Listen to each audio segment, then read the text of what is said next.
पद्म पुराण में नारी के 12 भूषणों का वर्णन किया। 12 कौन कौन से हैं? भगवान शंकर कहते हैं कि हे पार्वती जगदम्बा सुनो, स्त्रियों का पहला आभूषण है उनका सुंदर रूप। नाक कान आंख ठीक ठाक हो, ये तो सुंदरता है ही, लेकिन उसकी सबसे बड़ी सुंदरता है जिह्वा पर भगवत नाम। रोज भगवत नाम उच्चारण करे। और बड़ी बढ़िया बात कही है, आपके पक्ष की भी बात कही है। इसमें कहा गया है कि नारी मैला कुचैला नहीं पहनती, बिना स्नान किए नहीं रहती। इसमें लिखा है कि जो नारी नित्य स्नान नहीं करती उस घर में घोर गरीबी चल के आती है, उस घर में घोर दरिद्रता चल करके आती है। इसी ग्रंथ में लिखा है जो नारी घर में पुरुषों से पहले भोजन बना करके खाती है तो घर में दरिद्रता आती है। अपने लिए अलग से छौंक वाली दाल बनाती है, अपने लिए अलग से मिष्ठान बनाती है। तो तुम सिर्फ पतरी दार खा जाओ पी जाओ, हम पैका बाद में बनाएंगे जब तुम चले जाओगे तब। हम तो श्लोक बोलकर प्रमाण करके बात करेंगे। नारी वही, यहां तो ये स्पष्ट इसमें वर्णन है, यदि घर में पूत नहीं, पति नहीं, भगवान नहीं तो प्रभु बनाएगी किसके? परमात्मा के घर में पूत नहीं है, पति नहीं है, तो ईश्वर को अपना मान करके ही वो भोजन बना दे। ऐसा नहीं कि बढ़िया मालपुआ हम अपने लिए बना रहे हैं, नहीं। क्या सुंदर बात ये कही है कि वो अपने पति के लिए नित्य स्नान करे, श्रृंगार करे, सुंदर बन करके रहे। ये लिखा, ये उसके पास पहला आभूषण है। दूसरी नारियां तुम्हारे पति को अपनी तरफ आकर्षित ना कर पाए। अब क्यों लिखी है ये लिखने वाले को पता होगा, ये मुझे नहीं पता। तो इसमें ये लिखा है रूपमेवं गुणम स्त्रीणाम प्रथमम भूषणे शोभे। ऐसा क्या कारण है कि तुम्हारे पति को तुम सुंदर नहीं लग रही हो? लड़ाकू होंगी, लड़ती होंगी, हैं? मलूक कपड़े नहीं पहनती होंगी, फटी पुरानी चिथड़िया। तो नारी का पहला आभूषण उसका सौंदर्य, श्रृंगार। भाल पर मेहंदी लगाओ, भाल पर मेहंदी नहीं, बिंदी। मेहंदी तो हाथ में लगाई जाती है। ये सगरी बातें पहली बार ही बोल रहे हैं। लिखा है उसका पहला श्रृंगार, उसमें स्पष्ट निवेदन किया, लिखा है कि ऐसा कारण क्या है, काय के लिए वो विमुख होता है। फिर उसके भी धर्मों का वर्णन किया है। ये मन सोचना कि उसका कोई धर्म ही नहीं है। अभी तो मेरे पास कल का एक ही तो निकला है, अभी तो 20 दिन पूरे के पूरे है, मैं कहाँ छोड़ने वाला हूं उनको।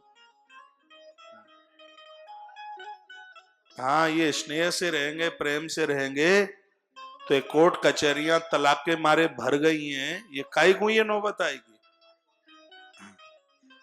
तो नारी का पहला श्रृंगार है, इसके ऊपर ज्यादा नहीं बोलूंगा, वो आप सब जानते हैं, तो मुझे बोलने की जरूरत भी नहीं है। नारी का पहला श्रृंगार है उसका सुंदर रूप। दूसरा भूषण है सील, सरल बने, सील बने, सरल बने, सीलता, ये उसका दूसरा भूषण है। तीसरा है सत्यवादिता, द्वितीयम च तृतीयम सत्यमेव च।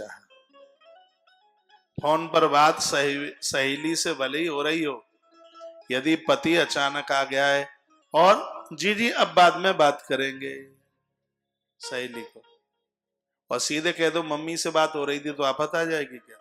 मेरी बात का कोई बुरा ना मानिएगा।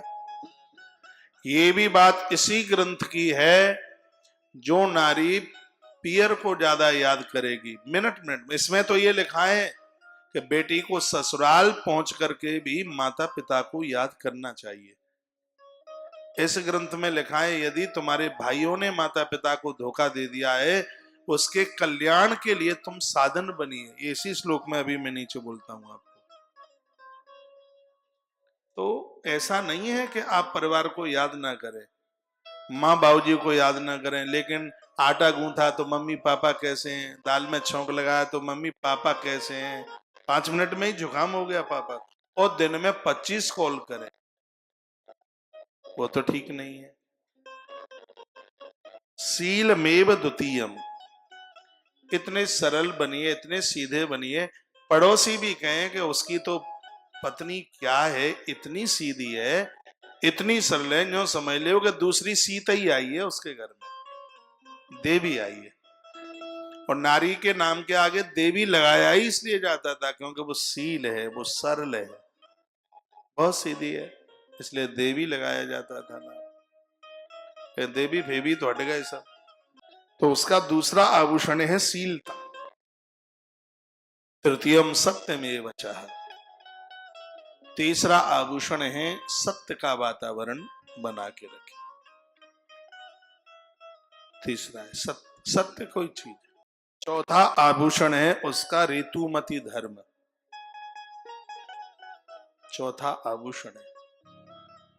किसी कथा में मैंने बोला है, 7वें दिन नारी इतनी पवित्र होती है कि परमात्मा उसके हाथ का भोजन करने को लालायित रहता है। पिछला कोई ग्रंथ मत्स्य पुराण में लिखा था, 7वें दिन स्नान करके केश धोकर नारी भगवान के लिए अपने हाथ से भोजन बनाए, भगवान का भोग लगाए। इसको कहते हैं ऋजुता। ये ऋतु धर्म की जो शुचिता है, जो पवित्रता है, इस धर्म के द्वारा वो भगवान को अपना बेटा बना देती है। और नारी के लिए तो ये वरदान है। इसके जो नियम है, इसका जो पालन करती है, ऐसे घर को भगवान छोड़ के नहीं जाते। इसमें सत्यता का मतलब है अपनी इंद्रियों को असत्यता से न जोड़े, जो अभी पहले शब्द निकल रहा है सत्यता। बात आ रही है समझ में? आ रही है तो गर्दन यूं करो, नहीं आ रही है तो यूं करो। तो पहला है सुंदर रूप, दूसरा है शील, तीसरा है सत्यवादिता, इंद्रियों को भगवतीय कार्य में लगाया जाए, चौथा है ऋजुता, जो रजो धर्म के जो नियम है, ऋतुमती धर्म के जो नियम है, उनका पालन करे। भगवान शंकर कहते हैं, हे वरानने, मात्र शक्ति का 5वां आभूषण है, उसका नाम है धर्म का पालन। आप बेटी हैं तो बेटी के क्या धर्म है, आप पत्नी हैं तो पत्नी के क्या धर्म है, और आप माँ हैं तो माता के क्या धर्म है, अपने संपूर्ण धर्म का पालन करें। तो उस नारी के घर को कभी परमात्मा छोड़ के नहीं जाता। तो 5वां जो आभूषण है नारी का, उसका नाम है धर्म। 5वां भूषण उसका धर्म है। बेटी खाली हाथ से न जाए, उसके हाथ पर रखना। जामाता खाली हाथ से न जाए। याचक मांगने को आता है, उसकी झोली में जरूर कुछ डालिए। ये सब मातृशक्ति के धर्म का वर्णन किया। चौखट पर बैठ करके चुटीला मत कीजिए, खिड़कियां खोल करके किसी के घर में मत झांकिए, किसी की चुगली मत कीजिए। ये सब नारी के धर्मों का वर्णन इसी ग्रंथ में किया। बहुत विस्तार से कहूंगा तो 3 महीने में भी कथा नहीं हो पाएगी। एक एक वाक्य अद्भुत है।